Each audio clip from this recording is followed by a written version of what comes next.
léegi nag dafa am lu xew danoo am fête le 18 incha allah fête bi nag dafa am lu rëy ñu ciy sargal sama yaay Yacine Diop sama papa Ibrahima Sow sama doomu ndey kon Crési Madi Siga marraine Cheikh Gueye pare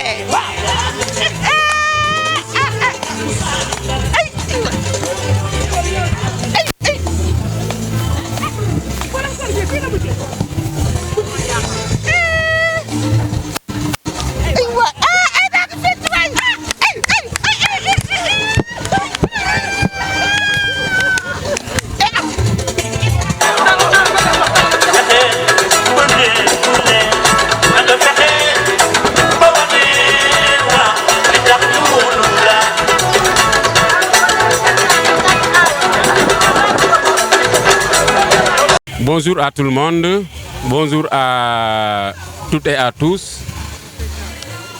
Moi c'est Malik Diouf, président du comité d'organisation de la fête annuelle de William Ponty. Ça fait 17 ans que nous organisons cette fête. À la fin de l'année, nous nous rendons dans un hôtel pour décompresser, pour se retrouver, parce qu'il y a beaucoup de collègues qui ne se voient pas à cause des emplois du temps différents. Et en fin d'année, tout le monde se retrouve donc, pour faire la fête. Alors, nous avons l'habitude de voir des anciens qui ont été là au début de l'aventure depuis 2019. Depuis 2009 jusque-là, ça fait pratiquement 18 ans.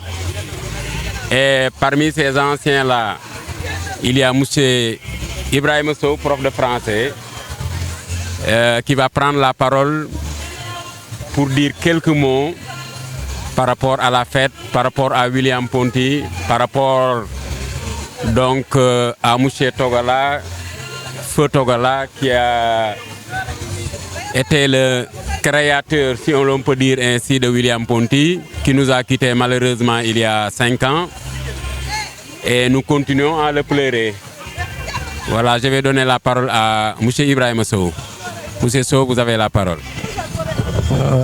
Salam alaikum, bonjour chers amis, chers collègues. Je suis très honoré de prendre la parole pour m'exprimer sur cette fête qui, comme M. Diouf vient de le dire, existe depuis 17 ans, c'est-à-dire depuis 2009. Alors nous commencerons d'abord par faire des prières à la mémoire de M. Togola, un homme multidimensionnel, un homme vraiment au grand cœur qui nous a marqué et qui a laissé une trace indélébile, non seulement à Ponty, mais de façon générale dans le système éducatif, pour sa grandeur, sa générosité et sa vision de l'enseignement, de l'éducation plus exactement.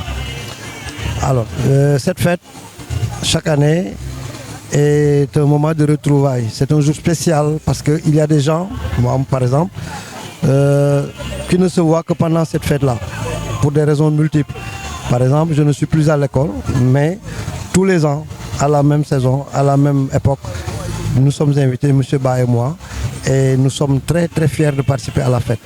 L'esprit est toujours le même, nous sommes véritablement comblés, et cette année, le site qui a été choisi est un site particulièrement bien choisi. On est très à l'aise et le cadre est merveilleux. Tout se passe très bien pour le moment. Merci beaucoup. Merci, merci M. Sow.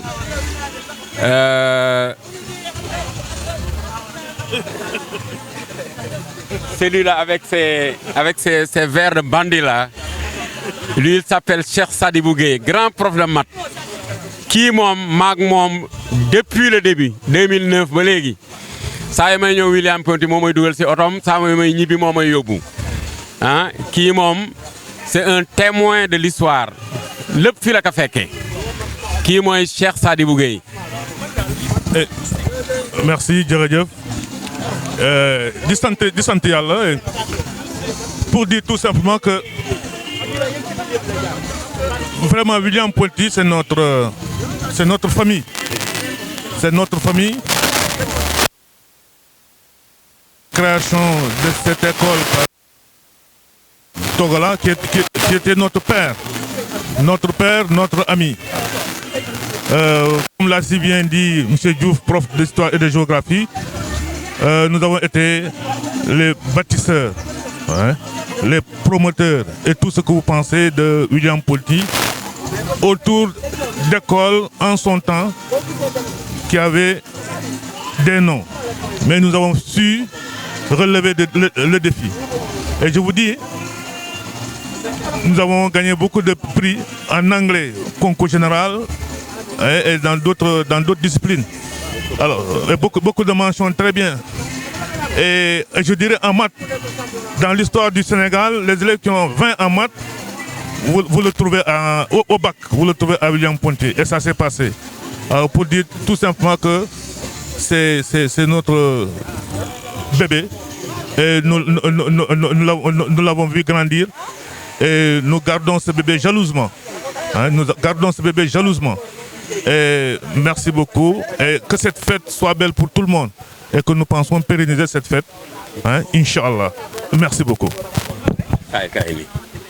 Voilà, kii may jox kàddu gi nag kii mooy monsieur Mbaye Modou Mbaye sunu grand xaritu Pa Togola la woon ñoom ñoo doon ànd ak seen ànd bu yàgg moom lu mu la wax ci Togola rek loolu mooy dëgg. Monsieur Mbaye la prof de musique moom laay jox nii kàddu gi monsieur Mbaye vous avez la parole. jërëjëf Malick Togola yàgg na ak moom il a été mon éducateur avant d'être un ami très fidèle et très proche. bi ma indee ci école am ba ni mu génnee àdduna lépp lu mu mës a def lépp lu mu mës a wax téere la nekk na koo xam ne un pédagogue de cœur et de naissance nekk nit koo xam ne ku mu fasanteel coloré du moom moo koy tekki nekk na nit koo xam ne ambition yi mu amoon ci école bi mu ñu bàyyil fii dépassé na ñun suñuy ambition moo taxit tey su ngeen buggee en quelques minutes moo wax ci moom lu jafe la ci man wante du tere ma wax ci quand même wasu sama àq li ma xam ci moom en tout cas pour ma part fii ba ma koy fekk ji je resterai toujours fidèle à son âme. Je resterai toujours fidèle à sa famille. Je resterai toujours fidèle à ce qu'il avait bâti et qu'il souhaiterait qu'on continue après lui de maintenir.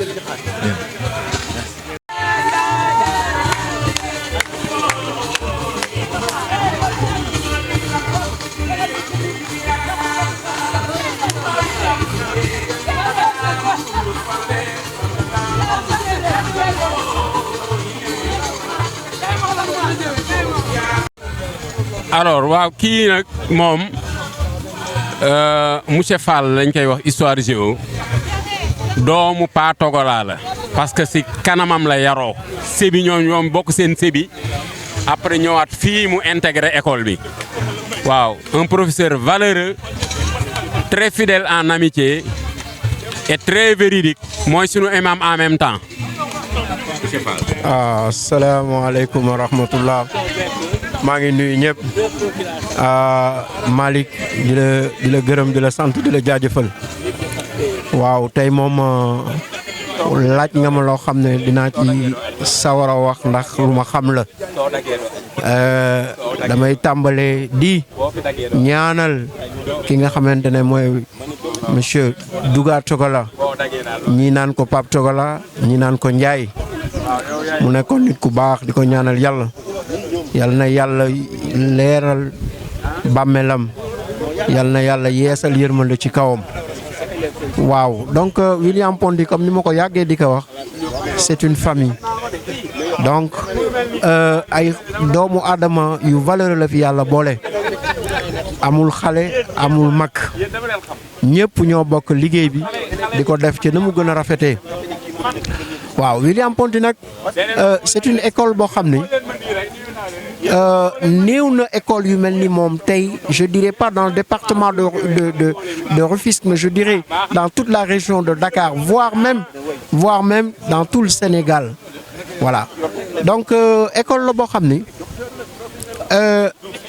on n'a pas choisi le personnel n'importe comment te il y a pas cet esprit de chefferie ou de capitainerie boo xam ne kii mooy chef non c'est une école boo xamante ne dañuy ñaan yàlla lii ñu fi jot a tabax yàlla gën koo barkeel gën koo ful di ñaanal également la famille bonjour monsieur le censeur lii mu fi bàyyi yàlla gën leen dooleel gën leen dëgëral xam naa ne tey bu dellu si waatoon kenn du jekkalaat toogaayam ndax lépp lu mu bëggoon ci école am bi vraiment gars yi ñu ngi ko ci doxal gën ngaa rafete anam amatul kenn koo xamante ne nangu nga jóge ci école bi lu mu xat saa yoo jëlee sa emploi de temps sa école rek il faut nga ñëw bu doon sax ñaar wala benn classe sax il faut nga jël ko ne serait-ce que pour la mémoire de Tego la ndax lu mu rafet lu mu fi bàyyi woon donc daal école la boo xamante ne macha allah donc famille bi daal ñu ngi leen di ñaanal yàlla gën leen dëgëral yàlla gën leen jàppale ci barakatu rasulillahi sallallahu alayhi wa sallam merci bien merci. Alors elle c'est Madame Diop, grand prof de français. Elle a été là au début de l'aventure. Elle n'a jamais flanché. Elle est là, très bien appréciée par les élèves. Ça c'est Magistrat. Magistrat, vous avez la parole. Alors, bonjour tout le monde. Donc, c'est un plaisir de témoigner sur notre prestigieux établissement. Être à Ponty, c'est une aubaine. Nous formons une famille formidable, que ce soit avec les collègues qu'avec même le personnel subalterne. Avec les élèves, c'est autre chose. Donc, quand on y est, on se sent en famille. Ne pas y être véritablement, comme je l'ai dit tantôt, c'est ne pas vivre l'aventure. Et aujourd'hui, vous nous voyez ici réunis, comme chaque année. Et tout le monde est heureux. On danse, on s'esclave. Il n'y a pas d'âge. Tout le monde est dedans. Et nous invitons tous à rejoindre William Ponty, à y amener leurs enfants à vivre cette harmonie formidable, toujours, comme nous l'avait enseigné notre cher directeur, M. Togola, Feu Togola. Un gars formidable que nous n'arrivons pas à oublier. Donc, de par sa présence, il est toujours avec nous. Il nous a toujours enseigné la joie, le plaisir et tout. Voilà. Je vous remercie et invite tout le monde à vivre une belle fête et que la fête soit belle. Merci, magistrat. Voilà, nous avons en face de nous M. Ba, prof d'anglais. Grand prof d'anglais, the greatest teacher of English. Il a été au début de l'aventure. Il est témoin de l'histoire. Donc, il va placer quelques mots. Monsieur Ba, vous avez la parole. Okay, merci beaucoup, Monsieur Diouf. Would you like me to speak English or French? French. Ok, très bien. Merci beaucoup, Monsieur Diouf. Alors, effectivement, j'ai été là depuis. Et ma présence à William, elle m'a inspiré une chose, c'est que elle me fait penser à quelqu'un qui a dit un jour, de la maîtrise des vraies valeurs naît la façon juste de faire les choses. Alors, à William, c'est sûr que si les gens parviennent à faire les choses comme il se doit, c'est parce qu'ils ont maîtrisé les vraies valeurs. Les valeurs qu'ils unissent aujourd'hui à William, c'est pas seulement d'ordre professionnel, mais c'est plutôt d'ordre personnel. Nous avons de la valeur vraiment d'intégrité, de collaboration, tout ce que vous voulez. Mais quand même, William n'est plus une école, William est devenu une famille. J'allais même dire mieux, William est devenu un mode de vie pour nous. Alors, William rythme énormément nos interactions. William est là William a été au début, William est toujours là. Et Inch'Allah, William va aller de l'avant. Merci beaucoup, c'est un plaisir. Machallah, machallah, machallah. Voilà, moi, monsieur Badji, je l'appelle mon marabout. Mon marabout, fidèle en amitié. Il a été également au début de l'aventure. Moyer élément, il a formé beaucoup d'élèves ici. Ce que nous recevons au secondaire, si c'est un loxo la jaar. Ngi nonu am waxal alhamdulillah. Témoignage bi ça me va droit au cœur. Dama ñëw fekk leen ñu nekk mbolo. Ñu nekk famille, kon je ne peux pas me soustraire de cette famille là. Il faut que ma bokk. Boo ñëwee fekk nit ñi booloo munoo rocceeku nga beddeeku déedéet il faut renforcer le groupe sinon gën koo dooleel loolu nag moo waral jotaay bi dam leen fekk ñu koy def bi ma fa ñëwee ba léegi chaque année que Dieu fait macha allah bu ma yàlla may kattan ak wér damay bokk.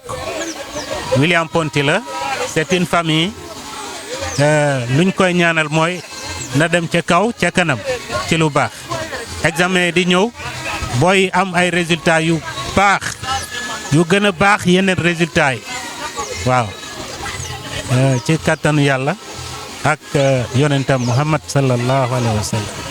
mooy monsieur Diallo mooy suma sëriñ man sëriñ laa koy ooyee suma marabu moomu mooy profu musique éducation artistique la moom tam yàgg na fi yàgg na ak góor gi au début de l'aventure mu ngi fi ba léegi voilà ñu ngi koy jox kàddu gi mu wax ay sentiment ci li ñu boole fii tey jii monsieur Diallo. auzu billahi mina shaytaani rajim bismillahi rahmaani rahim donc ñu sant bu baax a baax aussi ci li ñu laaj ci lu jëm ci wàllu William Ponty ak ñi nga xam ni ñoo ko jiitee sànq rek dama toog ba mu yàgg ma naan gis ñiy football fii ma ni ndeysaan man day sama xel yëpp daa dem ci Mbodj saa yu ma gisee ñiy football rek sama xel day dem ci moom ma jekki wëlbatiku Nidia ak l'ambianceur nga xam ne mooy Togola moom mi sas li yëpp te waral ko. alors mu doon kii nit ki nga xam ne moi je l'ai connu à Edukazur on a fait un an ensemble c'est lui qui m'a recruté à Edukazur c'est lui qui m'a recruté.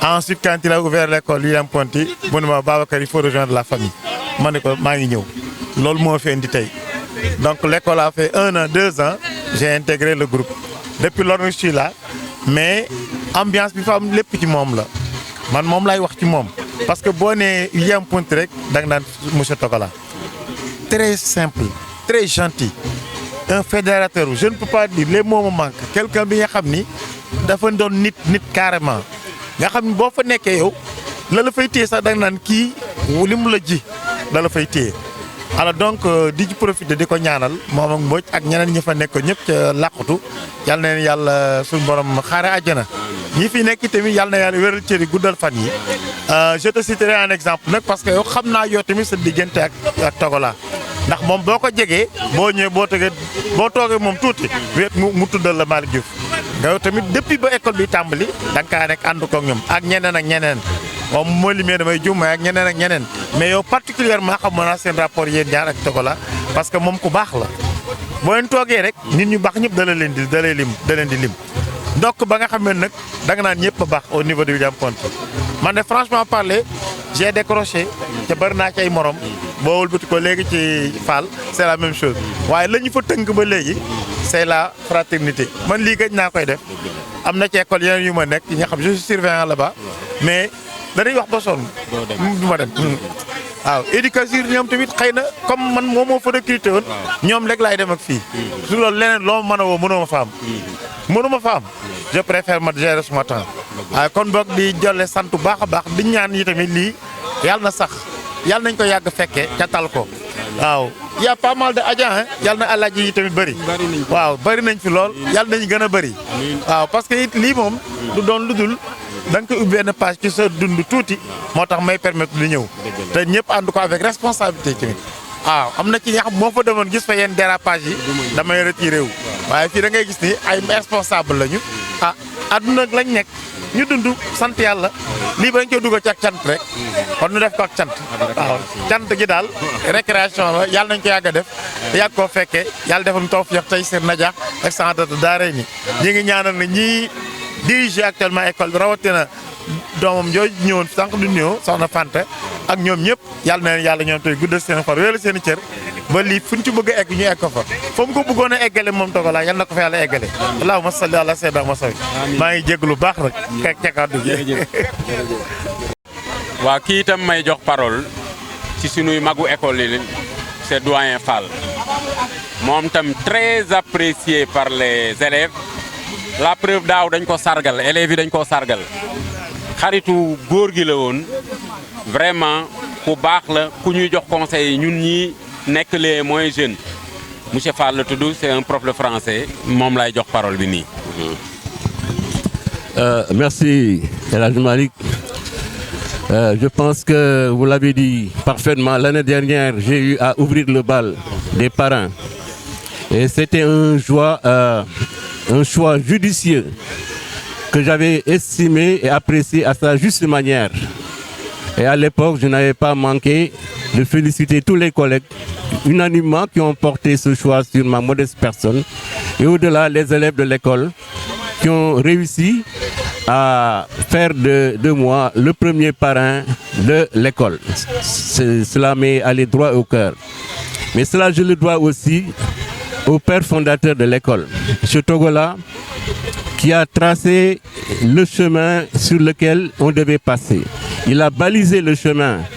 Il nous a montré la voie à suivre en responsabilisant tout le personnel de l'école. Si bien qu'il soit là ou pas, les gens travaillent de manière professionnelle, de manière consciencieuse, sans tricher. Et c'est un héritage qu'il nous a légué. Et cet héritage est bien entretenu par le censeur, il faut le dire, M. Diouf, par aussi le personnel de l'école. Et ce qui fait la force de William-Ponty, du primaire jusqu'au moyen, en allant vers le secondaire, les gens forment une famille. On ne peut pas savoir qui est professeur, qui est instituteur, qui est personnel administratif. Et même les élèves se mêlent à la danse et nous considèrent comme leur papa, leur grand frère ou leur oncle. Si bien que William-Ponty respire l'esprit de famille. Et cet esprit de famille-là, c'est ça qui fait la force de cet établissement. En attestent les résultats éloquents que nous glanons chaque année au niveau du primaire, au niveau du moyen et du secondaire. Et c'est ça vraiment que je salue dans cette école qui est vraiment une école de référence au plan national. Machallah, machallah, machallah.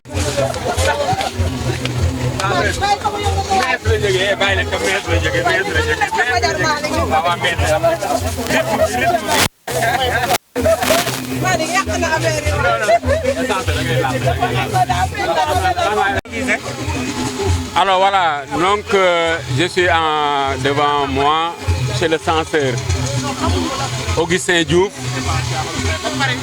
Lui, c'est la personne morale de l'établissement. Moi, nous disons ñun ñëpp. Moi, je suis notre chef, moi, je suis notre patron. Il a été également là au début de l'aventure.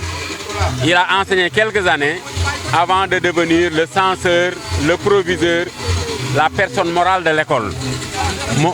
C'est le tout. Gis ngeen ñëpp ñi ko fi ñi wax ñëpp cité nañ ko. Donc moom la ñuy jox parole bi monsieur le censeur pour placer quelques mots. Alors, comme je dis, vous avez pris au dépourvu quelque chose que je n'avais pas préparé. Comme je l'ai dit l'année dernière, je le répète, je ne cesserai jamais de remercier Feu Togola. Je ne sais pas si les gens sont pensés à lui lorsqu'ils sont arrivés. Ce que j'ai dit bien, c'est une confiance. Peut-être, j'avais dit au départ que je n'étais pas le seul à l'école, mais il a eu confiance en moi pour me confier le censorat de l'école. Ça fait 14 ans que je suis censeur à William-Ponty. Donc, en tant que censeur et en tant que doyen de l'école, doyen d'âge de l'école, je remercie tout le monde, tout le personnel, aussi bien administratif que de service, tout le monde, et le personnel enseignant. J'ai toujours dit aux gens, qui me côtoient que ce que je suis en train de vivre à William Ponty sera de vivre ça pendant 14 ans, 16 ans dans une école.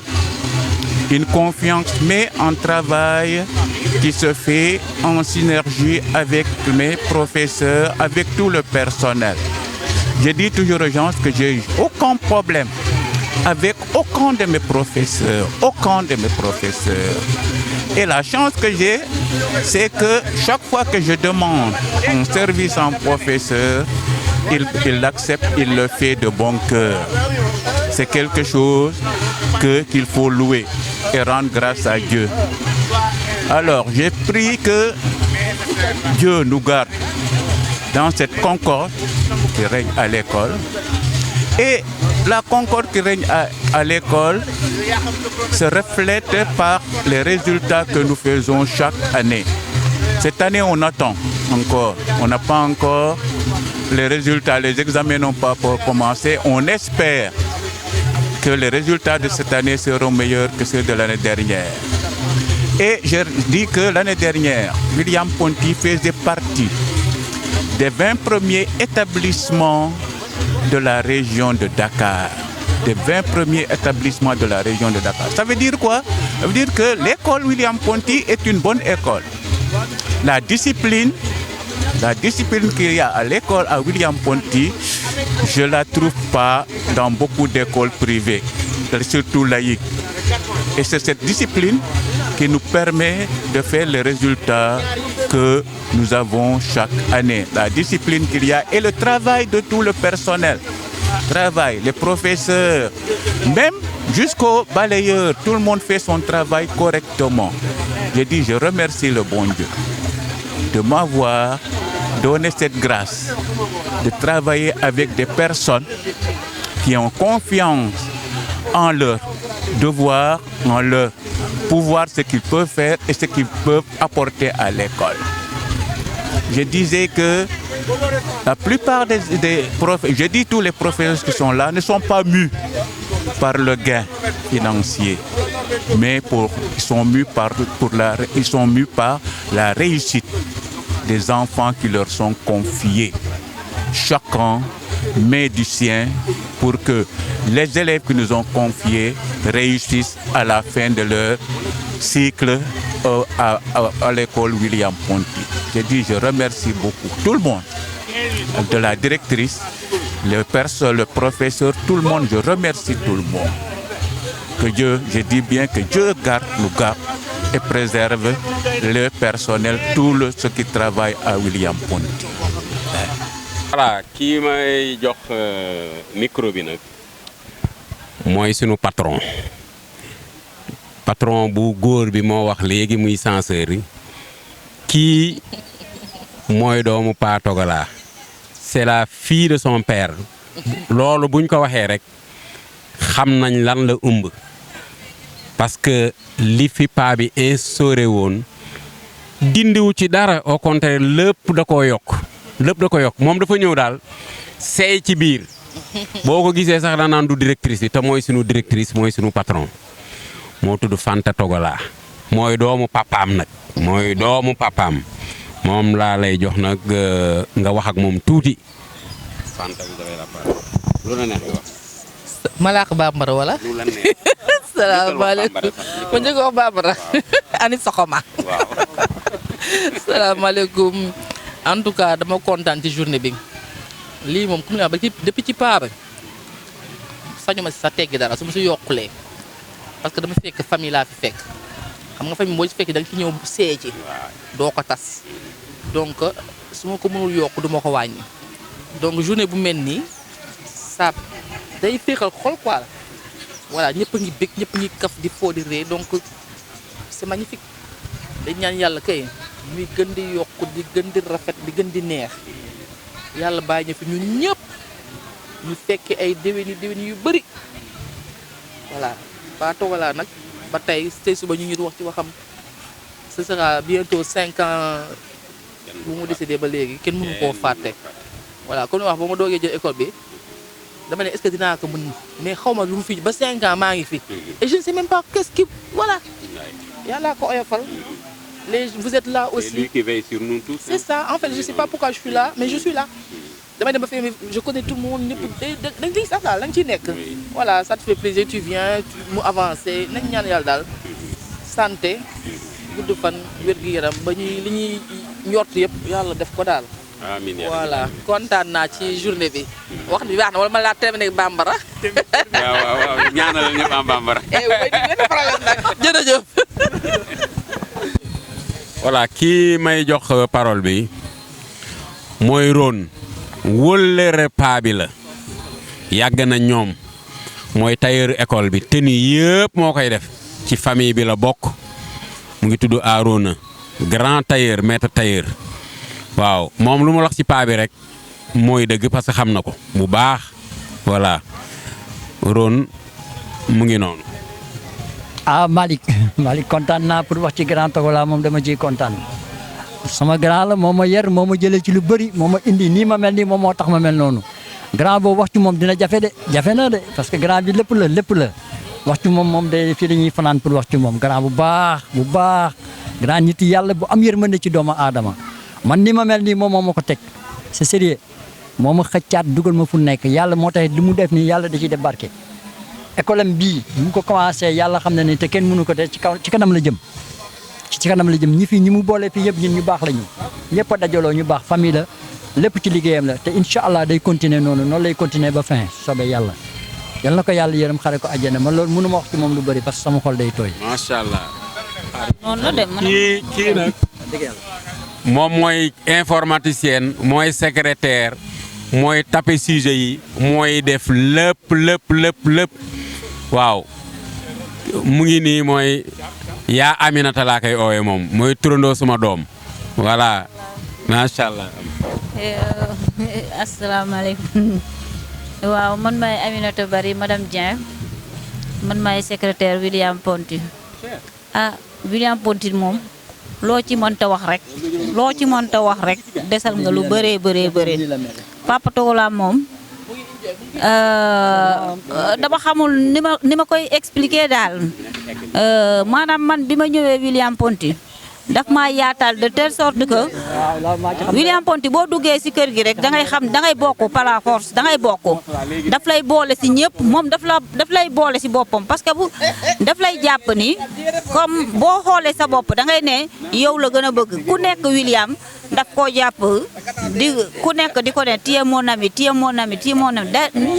ñëpp la dalal daal lépp loo mënta wax ci moom desal nga lu bëree billaahi Papa Togola moom yàlla rek yàlla na ko yàlla xare àjjana toujours lu ñu wax ci moom rek dañuy desal man moom laay wax toujours sama bureau munoo dugg bu ma waxee rek damay joxoñ photo bi ma ne ko góor gi moom kenn mënul wax chaque jour munoo nekk du matin au soir te fekke tuddoo ko bu ma toogee rek Aminta sama papa bopp la ma ne ko sama papa bopp la macha allah xaw ma lan laa ci yokkati daal Fanta tamit dama koy sant gërëm ko bu mu ñëwee ba léegi beneen moom comme papa ji rek ma ne ko comme papa ji rek moom tamit changé wul yota jàmbaar la dañ koy ñaanal ca kaw ci kanam yàlla yokkal ko doole wéeral cëram guddal ay fanam lépp lu muy yootu yàlla na ko yàlla yombalal ñun ñëpp lii moom dafa neex ci xol vraiment c'est la famille William Ponty moom c'est la famille loolu moom ak foo mënta nekk même nga nekk fa wala nga jóge fa toujours da ngay sentir ni yaa ngi ci biir ñii Alaaji Malick moom balaa monsieur Togola man ak moom la ak Saliou Ba 2008 la woon kon tey samay grand lañu kii tam William Ponty laa ko fekk ba tey ba suba changé wul na mu meloon noonu la mel vraiment looy wax rek da ngay desal. alors waa kii may jox parole bi lii bu amee c'est en partie grâce à lui man maay président comité d'organisation mais je fous rien damay joxoñ rek kii ak monsieur Sidibé ñoo repéré fii ñoo négocié ñoo organisé lii lépp monsieur Diakhoumpa prof d'anglais man daal président d'honneur la man daal damay joxoñ rek ñoom ñu def ñoom ñoo ñëwoon fii prospecter négocier man daal lu dul signé defuma ko lu dul signé ba pare rendre compte patron bi loolu rek la moom lii lépp c'est grâce à lui ak monsieur Sidibé ñoom ñoo organisation ñoo ko yor monsieur Diakhoumpa vous avez la parole. Voilà, merci monsieur Diouf di wax asalaamaaleykum bonjour chers collègues ginnaaw bi ñu sant yàlla juru ci yeneen bi ñu ngi nuy collègues yëpp yi nga xam ne ñooy waa William Ponty di ñaanal nag suñu directeur monsieur Togala nekkatu fi waaye mi ngi fi parce que bu ma nee mi ngi fi mooy maanaam lépp li nga xam ne yéene woon na ko ci William Ponty ba tey doomam mi ngi koy doxal ànd ceeg madame Sadji donc di sant yàlla bu baax a baax di ko ñaanal foofu nga xam ne foofu la tëdd yal na ko suñu borom yërëm te jéggal ko yërëm képp ki nga xam ne dafa génn àddina di nuyu suñu directrice Fanta di nuyu madame Sadji di nuyu les surveillants le personnel administratif di nuyu censeur monsieur Diouf di nuyu aussi les enseignants de l'école primaire et tous les collègues du moyen et secondaire vraiment di kontaan xam naa Malick dafa wax nii rek waaye vraiment moom mooy suñu président effectivement président moom day toog joxe ay directives am donc lépp lu ñu wax daal incha allah ñu ngi ci kawam voilà William Ponty c'est une famille donc c'est une famille di kontaan rek parce que lii dafa neex dajaloo rek non seulement ñu ngi daje école mais xëy na école doo am temps pour waxtaan ak collègues yi parfois donc avec les cours là tu n'as que 15 minutes de récréation voire 10 minutes donc ce n'est pas suffisant donc lii occasion la unique pour ñu toog di waxtaan vraiment di fàttaliku aussi année yi nga xam ne ñoo passé di ñaanal nag vraiment waa William Ponty suñu élèves yi nga xam ne ñoo jëm ci examen muy waa BFM ak waa BAC yal na suñu borom jàppale ñoom ñëpp ba ñoom ñëpp ñu jàll ak jàmm ak CFE aussi CFE l'école primaire aussi ñoom sax ñoo njëkk a def examen yaakaar naa donc ñoom ñëpp yal na suñu borom jàppale leen bañ jàll ak jàmm examen bi vraiment di kontaan ci William Ponty di ñaanal nag William Ponty comme ni ko ndem si yàlla si bëggee woon rek yal na gën a jëm ci kanam te incha allah day jëm ci kanam di gërëm ñëpp di sant ñëpp merci beaucoup.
Non la sama bëggeel yaa too ci yow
rek ko mën waaye ñu mën a ànd waaye ñu bëgg a ànd waaye tamit ñoo takkoo ngir ñu jëmale seen askan kanam ñoo mën a nekk bay féete seen 17 ans kon yàlla def ngeen di féeteendoo seen 100 ans yàlla ngeen dem bay féete 100 ans kon William Ponty kon nag joyeux anniversaire bés bu dellu si rek moo neex yàlla ngeen dem ba di ko féetee ba seen sët ñëw di ko féetee nga xam ne suñu bàyyi ñoo àndoon kon nag joyeux anniversaire.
àndandoo bi daf maa neex kon nag taxaw leen nii sama yaay yi nag yëngu leen ba noppi ñu àndandoo rek yëngu du noonu. xam naa leen deuxième morceau nag ñu yëngu.